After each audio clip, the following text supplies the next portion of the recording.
Salam saudara-saudara, kita akan menikmati kedalaman isi hati Tuhan dalam Minggu Estomi tanggal 27 Februari 2022 dengan tema Firman Tuhan sumber kekuatan untuk melakukan pekerjaannya, dengan mengambil perikop dari Yesaya pasal 55 ayat 10 sampai 13.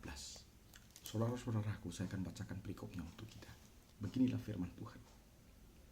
Sebab seperti hujan dan salju turun dari langit dan tidak kembali ke situ, melainkan mengairi bumi, membuatnya subur dan menumbuhkan tumbuh-tumbuhan, memberikan benih kepada penabur dan roti kepada orang yang mau makan.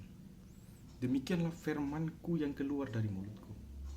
Ia tidak akan kembali kepadaku dengan sia-sia, tapi ia akan melaksanakan apa yang kukehendaki dan akan berhasil dalam apa yang kusuruh kepadanya. Sungguh, kamu akan berangkat dengan sukacita dan akan diantarkan dengan damai. Gunung-gunung serta bukit-bukit akan bergembira dan bersorak-sorai di depanmu, dan segala pohon-pohonan di padang akan bertepuk tangan. Sebagai ganti semak duri akan tumbuh pohon sanobar, dan sebagai ganti kecubung akan tumbuh pohon murad, dan itu akan terjadi sebagai kemasyuran bagi Tuhan, sebagai tanda yang abadi yang tidak akan lenyap. Saudara-saudara, anak-anak Tuhan yang dikasihi dalam Kristus Yesus Tuhan kita, hari ini firman Tuhan berbicara dan memberikan pencerahan kepada kita dalam menghayati apa sih peran dan makna firman Tuhan dalam hidup kita.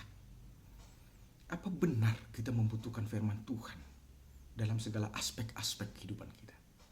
Apa benar firman Tuhan itu memiliki peranan dan kontribusi di dalam aspek kesehatan kita? Apa benar firman Tuhan itu memiliki kontribusi dalam aspek kesejahteraan ekonomi kita? Apa benar firman Tuhan itu memiliki pengaruh dalam relasi dan sosialisasi kita dengan orang-orang sekitar kita? Sebagian orang berkata bahwa firman Tuhan itu hanya sebatas narasi atau cerita yang menyejukkan saja, tapi dia tidak memiliki kuasa untuk kehidupan nyata. Orang berpikir bahwa yang membuat manusia itu bisa sejahtera itu adalah pikirannya, tindakannya, dan perbuatannya. Seolah-olah ia berpikir bahwa ia itu otonom, ia bisa dengan dirinya sendiri, dan ia mengabaikan hal-hal yang bersifat adikodrati atau supranatural, atau Tuhan Allah. Dan benua Eropa sedang dilanda oleh ideologi-ideologi seperti ini. Mereka lebih mempercayai wibawa rasionalitasnya ketimbang wibawa firman Allah. Karena itu banyak teolog-teolog sekarang sudah menyangkali kebenaran firman Allah.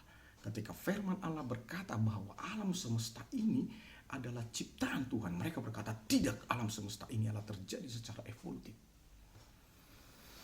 Ketika firman Allah berkata di tangan kananku berkat, akulah sumber dari segala berkat kesejahteraan, maka orang-orang liberal akan berkata tidak. Kesejahteraan itu adalah daripada tindakan-tindakan ekonomi, produksi, distribusi, dan konsumsi. Apa itu benar? Saudara-saudara, Tuhan bilang begini, alam semesta itulah sumber yang bisa dilihat indera kita, yang untuk mencukupi segala aspek kehidupan kita. Air, tanah, udara, kayu, api. Bahkan orang-orang bisa kaya dan hidup berkelimpahan dari seperti ini. Orang kaya karena dia toke air. Makanya banyak sekarang membuka depot-depot water air. Banyak orang kaya karena itu. Orang kaya karena dia bisnis kayu. Orang kaya karena dia bisnis bahan tambang. Orang kaya karena dia bisnis properti, bangunan. Bangunan itu dari mana? Batu bata itu dari tanah liat. Pertanyaannya adalah, jika manusia ini sejahtera dan kaya dari kayu, api, air, udara, dan sejenisnya, apa itu ciptaan manusia?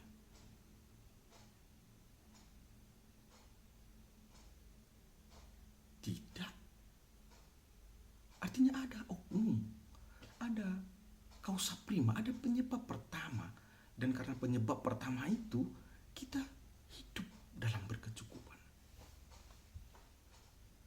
Dan hari ini Tuhan datang melalui teks ini dan berkata, akulah dia kausa prima itu. Akulah dia penyebab pertama itu.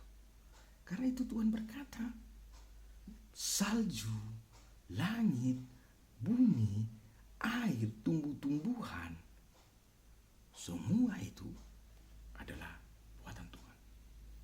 Semua itu ada untuk mewujud nyatakan kuasa firman Tuhan.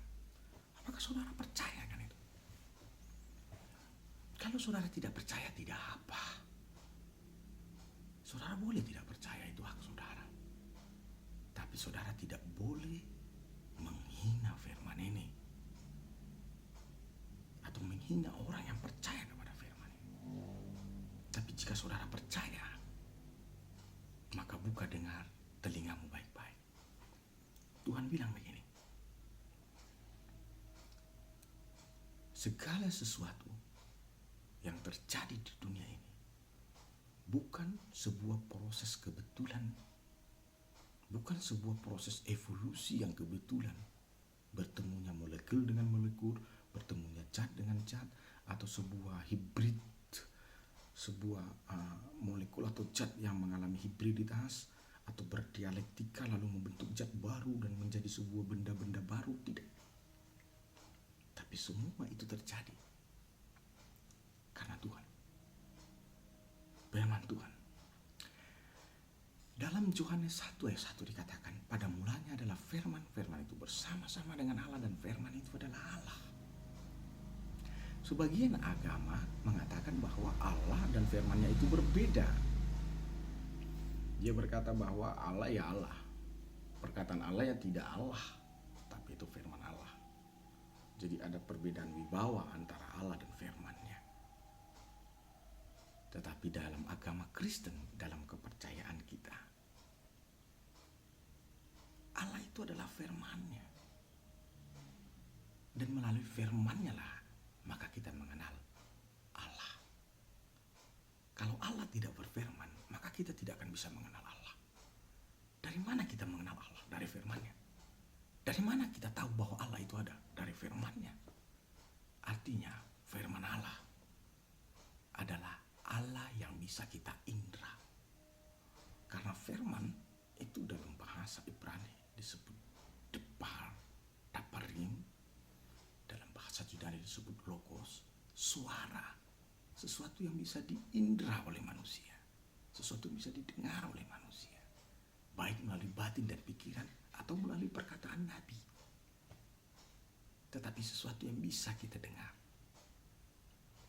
Dan dikatakan bahwa firman Allah itu ada bukan untuk menyakiti manusia. Firman Allah itu ada bukan untuk merusak manusia. Tetapi firman Allah itu ada untuk memberkati kita. Untuk mencukupkan kita. Untuk mensejahterakan kita. Karena itu dalam iman Kristen, di mana firman Allah diberitakan, maka Allah ada di sana.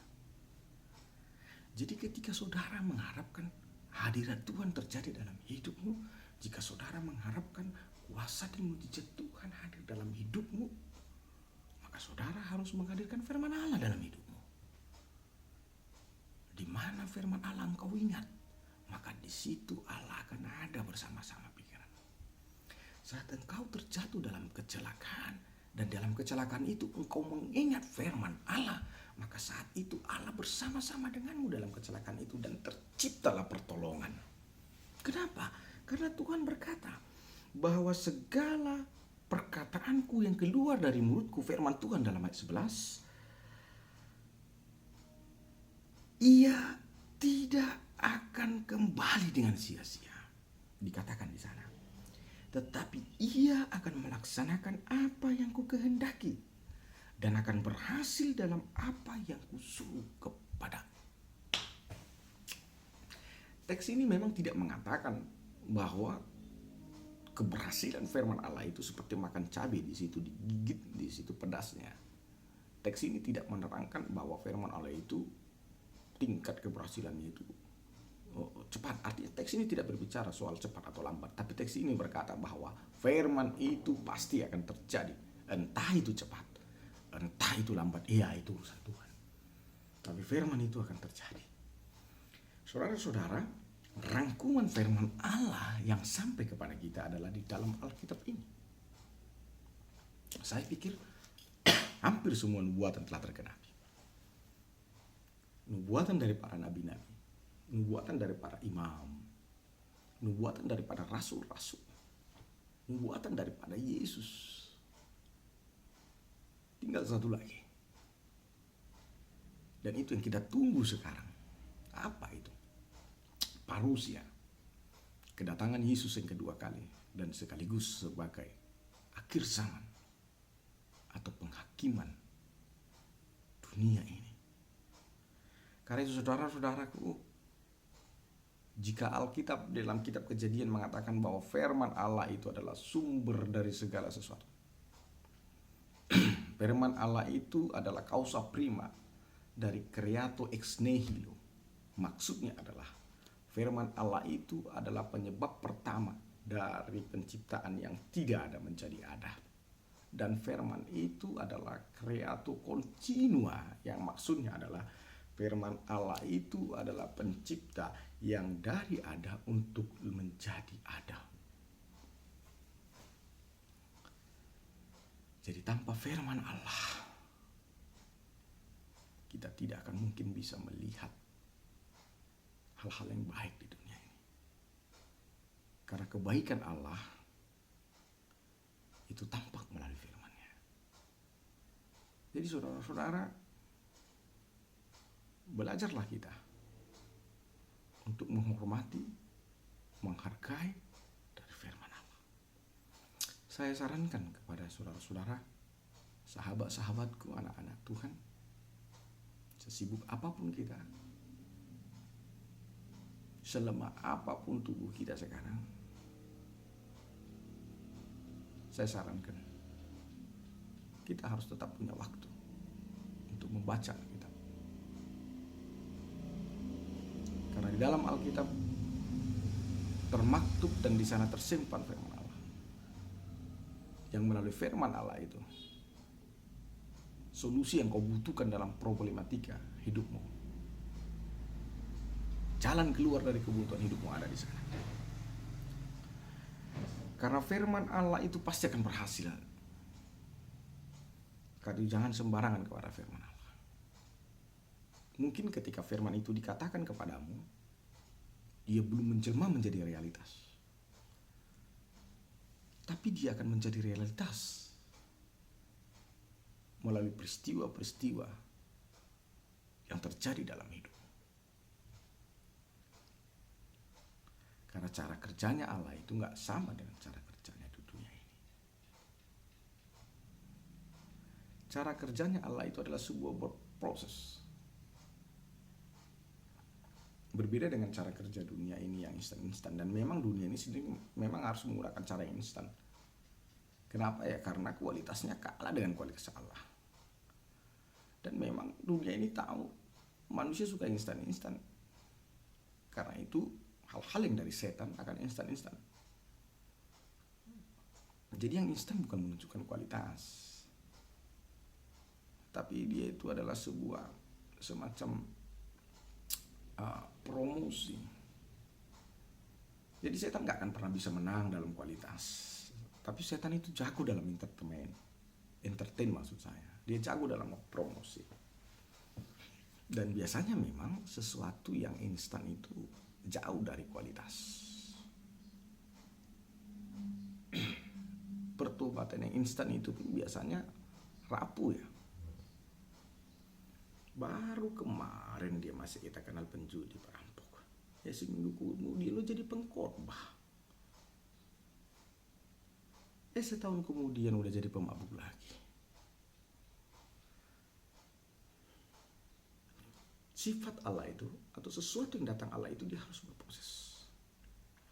step by step. Sama seperti Allah ketika menciptakan langit dan bumi. Bukan tidak bisa Allah berkata dalam satu hari, jadilah langit dan bumi lengkap, komplit, itu bisa saja terjadi. Tapi Allah tidak melakukan itu. Dia melakukannya step by step. Hari pertama, hari kedua, hari ketiga, sampai hari ke-6. Ada proses di sana. Jadi supaya kita bisa sampai kepada penghayatan yang benar tentang firman Allah, kita harus siap untuk berproses. Kita harus siap mengalami transformasi demi transformasi. Oleh karena itu saudara-saudara, ketika firman Allah itu kita jadikan bagian dari hidup kita. Ketika firman Allah itu kita jadikan sebagai kiblat atau arah kita memandang. Maksudnya seperti ini. Segala sesuatu yang terjadi dalam hidupmu, kau maknai di dalam terang firman Tuhan. Maka Tuhan berkata, salju, hujan, langit, bumi, pohon, semuanya akan menjadi sahabat-sahabat. Mereka akan bertepuk tangan kepadamu. Itu sebuah metafor yang digambarkan. Menggambarkan bahwa alam ini akan menjadi sahabat-sahabat kita. Jadi orang yang tidak hidup di dalam firman Allah, dia akan bersengketa dengan alam. Dia akan bersengketa dengan hewan. Karena orang yang tidak hidup dalam firman Allah, ia akan berlaku arogan terhadap alam semesta ini. Dia akan mengeksploitasi alam ini. Dia akan bersikap sembarangan terhadap pohon-pohon, terhadap hewan-hewan. Akhirnya, dan balasnya adalah ada beribu manusia yang mati karena longsor. Beribu manusia yang mati karena banjir. Beribu manusia yang mati karena tauban. Beribu manusia yang mati karena dimakan hewan buas dan yang beracun. Tapi orang yang hidup di dalam firman Allah, kita akan bersahabat dengan alam semesta ini. Kenapa bisa begitu? Ya, karena firman Allah yang menciptakan alam semesta ini menjadi ada. Dan alam semesta ini mengenal siapa yang menciptakannya. Dan dikatakan lagi, kalau kita hidup dalam firman Allah, ada harga yang akan dibayarkan Tuhan. Ada ganti rugi yang akan dibayarkan Tuhan. Dalam ayat 13 dikatakan, sebagai ganti semak duri akan tumbuh pohon sanobar. Saudara, pohon sanobar ini pohon yang mahal. Pohon para raja, pohon yang dicari, komoditi yang mahal.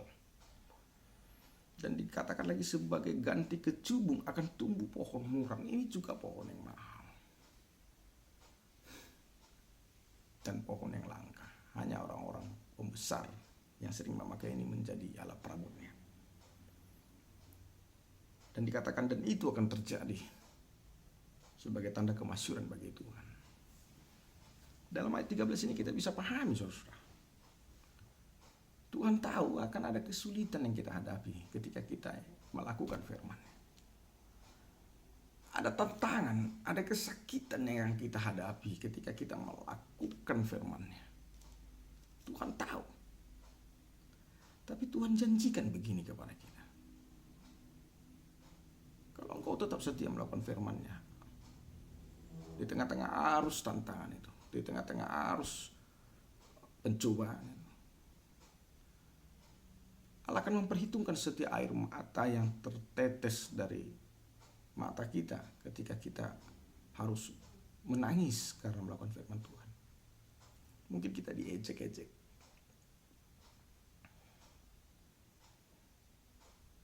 Mungkin kita dicibir, hati kita sedih karena itu lalu kita menangis. Ada harga yang akan dibalaskan Tuhan mengganti air mata kita itu. Mungkin ada hati yang terluka untuk melakukan firman Tuhan itu. Tapi kita tetap jatuh bangun dan meneguhkan hati kita untuk tetap melakukan firman Tuhan. Sekalipun hati ini perih sekali. Ada harga yang akan diganti Tuhan dari kesakitan dan kerumukan hati. Jadi saudara-saudara, adalah lebih baik kita menangis karena melakukan firman Tuhan daripada kita menangis karena kita masuk penjara karena mencuri. Adalah lebih baik hati kita remuk karena kita melakukan firman Tuhan ketimbang hati kita remuk karena kita dipukuli karena kita mencuri atau berbuat jahat. Karena kesakitan yang kita peroleh karena melakukan firman Tuhan, pada endingnya Tuhan berjanji, semak duri, sesuatu yang menyayat, ia akan menjadi pohon sanobar, kecubung, tumbuhan yang memabukkan, maka akan diganti menjadi pohon murah, pohon yang mahal. Kesakitan-kesakitan yang kita hadapi karena melakukan firman Tuhan, pada endingnya itu akan membuat kita menjadi orang-orang yang mahal, orang-orang yang diberkati, orang-orang yang berharga. Tetaplah setia melakukan firman Tuhan, maka engkau akan menjadi sanobar pada ending hidup. Tetap setia melakukan firman Tuhan, maka engkau akan menjadi pohon murad dalam hidupmu. Jangan berhenti melakukan firman Tuhan karena engkau diejek. Jangan berhenti melakukan firman Tuhan karena engkau dicaci. Jangan berhenti melakukan firman Tuhan karena engkau minoritas. Ingat, ada kebaikan, ada berkat yang besar yang sedang ditawarkan Tuhan kepadamu, kepada kita, kalau kita setia melakukan firman itu. So, bangkitlah tubuhmu, bangkitlah jiwamu, dan terbakarlah rohmu. Mari kita sama-sama. Seperti tema yang diminta dalam teks ini adalah firman Tuhan sumber kekuatan untuk melakukan pekerjaannya. Jika Tuhan berkata, melalui firman-Nya lah maka kehendaknya terlaksana, melalui firman-lah maka pekerjaannya terrealisasi, maka adalah sesuatu yang mustahil dalam iman Kristen. Kita bisa melakukan firman Tuhan, kita bisa melakukan kehendak Tuhan, kalau kita sendiri tidak menuliskan firman itu di pikiran kita dan tidak menuliskan firman itu di hati kita. Setiap orang yang tidak membekas firman Tuhan di hati dan di pikirannya, maka di matanya kehendak Tuhan itu adalah beban ekonomi, beban moral, beban psikologi, kebaktian minggu, kebaktian pertanian, kebaktian pemuda, kebaktian amah, kebaktian ina, persembahan, persepuluhan. Baginya itu akan adalah beban, baginya itu adalah tekanan, karena dia tidak memiliki firman Allah di dalam hidupnya. Tapi setiap orang yang memiliki firman Allah di hati dan di pikirannya adalah satu kegairahan yang besar untuk beribadah pada hari Minggu. Adalah satu kenikmatan rohani, kenikmatan surgawi saat kita bersama-sama bersekutu di dalam punggungan Bapa, punggungan Ibu, punggungan Apostol Guru, dalam sermon-sermon. Adalah suatu kelegaan rohani yang besar dan kelegaan surgawi saat kita mampu memberikan persembahan dari banyak yang diberikan Tuhan kepada kita. Kenapa? Karena dengan memberikan uang itu, kita mau berkata kepada Tuhan, Tuhan, kamu lebih besar daripada uangku. Karena itulah aku mempersembahkan uang ini kepadamu. Kenapa orang sulit memberikan persembahan? Karena di matanya uangnya lebih perlu daripada Tuhan. Karena itu dia tidak mau. Kenapa orang sulit menyisihkan hartanya dan untuk pekerjaan Tuhan? Karena dia berpikir bahwa hartanya itu lebih berharga daripada Tuhan. Lalu kenapa orang ada yang berani memberikan uangnya sebagai persembahan kepada Tuhan karena dia berpikir bahwa Tuhan lebih besar daripada uangnya, karena ia persembahkan uangnya. Kenapa ada orang berani menyisihkan hartanya untuk pekerjaan Tuhan? Karena dia berpikir Tuhan lebih besar daripada hartanya, karena itu dia mau sisihkan dan berikan itu untuk pekerjaan. How about us? Bagaimana dengan kita? How about you? Bagaimana denganmu? Siapa yang lebih besar dalam hidupmu? Tuhanmu kah atau uangmu? Tuhanmu kah atau hartamu? Tetapi aku dan semua orang yang percaya di dunia ini, kita akan sepakat dalam satu pernyataan. Tuhan kita dalam Yesus Kristus lebih besar daripada uang kita. Karena itu kita akan tetap bersukacita untuk memberikan persembahan itu, harta itu. Karena Tuhan kita lebih besar itu semua. Kalau aku kehilangan uang dan hartaku, tapi aku tidak kehilangan Tuhanku, adalah sangat memungkinkan sekali aku akan mendapatkan 7 kali lipat dari apa yang telah kehilangan itu. Begitulah firman Tuhan. Tapi kalau aku tidak kehilangan uangku dan aku tidak kehilangan hartaku, tetapi aku kehilangan Tuhanku, sama saja aku kehilangan sumber daripada kekayaanku.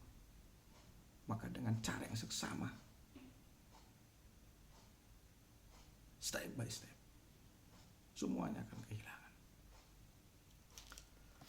Sebelum saya tutup, saya mau katakan sama saudara, sudah ada banyak contoh yang diberikan oleh sejarah ini. Ada banyak artis ketika dia terkenal,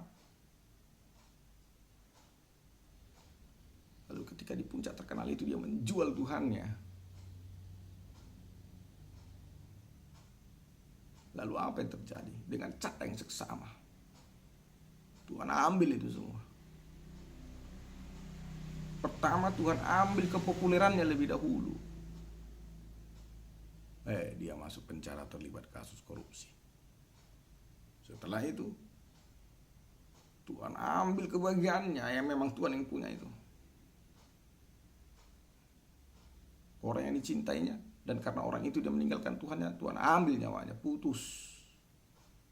Dia merau-rau. Lalu dia tinggal apa? Dia tinggal menjadi debu yang tidak lagi digubris orang. Jadi jika saudara ingin mempertahankan berkat Tuhan yang sudah ada kepada saudara, saudara hanya bisa mempertahankan itu dengan firman Tuhan. Berilah untuk pekerjaan-pekerjaan firman Tuhan. Berilah untuk pekerjaan dan pelaksanaan kehendak Tuhan. Maka Tuhan akan menjadi pengawal dalam lumbung-lumbung padimu. Tuhan akan menjadi pengawal dalam harta bendamu yang telah Tuhan karuniakan kepadamu. Karena esensi dalam iman Kristen, harta benda kita itu hanya hak pakai, bukan hak milik. Tuhan sudah tentukan masanya. Mungkin kita pakai dulu harta itu selama 80 tahun, setelah itu ya sudah, tidak kita pakai lagi. Dia tetap akan kembali kepada pemiliknya. Siapa pemiliknya? Tuhan melalui firman. Bukan hatimu dan terima firman-Nya, dan selalu bicarakan firman Tuhan di pikiranmu dan di hatimu. Karena melalui firman-Nya dia hadir di hati dan pikiran. Kalau ingin kau menghadirkan Allah di tengah-tengah rumah tanggamu, maka ajari anak istrimu duduk bersama dan baca firman Tuhan, maka Allah akan hadir tengah-tengah keluarga. Karena di mana firman Allah diberitakan, di mana firman Allah dikumandangkan, maka Allah ada di sana. Karena firman Allah berkata dalam Yohanes 1 ayat 1, pada mulanya adalah firman. Firman itu bersama-sama dengan Allah, dan firman itu adalah Allah. Dan Tuhan memberkati saudara melalui firman-Nya hari ini, besok, dan sampai selama-lamanya. Amin.